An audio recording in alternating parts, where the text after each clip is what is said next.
Hello students, leave application लिहायचं शाळेसाठी काळजीच करू नका. तर खूप सोपा फॉर्मॅट आहे. तुम्ही पटापट हा फॉर्मॅट लक्षात घ्या. या प्रकारे लीव्ह ऍप्लिकेशन लिहा. याला फॉर्मल लेटर असं म्हणतात, ज्याला औपचारिक पत्र असं म्हणतो आपण. ह्याची सुरुवात करताना तुम्हाला लेफ्ट हँड साइडनच करायची आहे. टू द प्रिन्सिपल किंवा प्रोफेसर आणि खाली लिहायचंय नेम ऑफ युअर स्कूल. शाळेचं नाव लिहायचंय, शाळा कुठे आहे त्याचा ऍड्रेस खाली लिहायचा आहे. ऍड्रेस म्हणजे नेमकी कुठल्या एरियात किंवा कुठे आहे.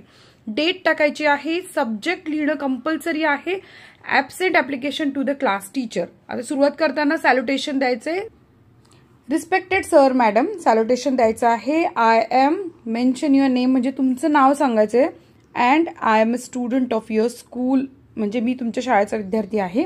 Currently studying in class 8B म्हणजे मी आत्ता 8वीच्या वर्गात शिकतोय. तुमचा वर्ग टाकायचा आहे. On the day after tomorrow म्हणजे डे आफ्टर टुमॉरो फ्रायडेच्या दिवशी I will not be able to come to school मी शाळेत येऊ शकणार नाही. बिकॉज कारण a puja is being held at my house म्हणजे माझ्या घरी पूजा ठेवण्यात आली आहे. तुमचं वेगळं काही कारण असेल तुम्ही ते द्या. अँड पंडितजी हॅज सेड पंडितजींनी सांगितलंय that on that day all the members म्हणजे घरातल्या सगळ्या लोकांनी of the house should be present आणि सगळ्या लोकांनी तिथं असणं अपेक्षित आहे. देअरफोर म्हणून प्लीज ग्रांट मी लीव्ह म्हणून मान्यता द्या माझ्या रजेला फॉर दिस फ्रायडे या शुक्रवारी.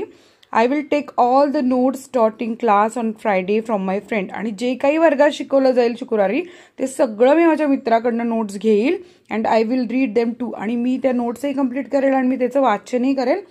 लेफ्ट हँड साईडलाच म्हणायचं थँक्यू युअर सिन्सिअरली. कंपल्सरी लिहायचं, तुमची साईन करायची, तुमचं नाव सांगायचं, क्लास द्यायचा, सेक्शन रोल नंबर लिहायचा. अशा प्रकारे पत्र लिहायला तर फुल मार्क्स मिळतील.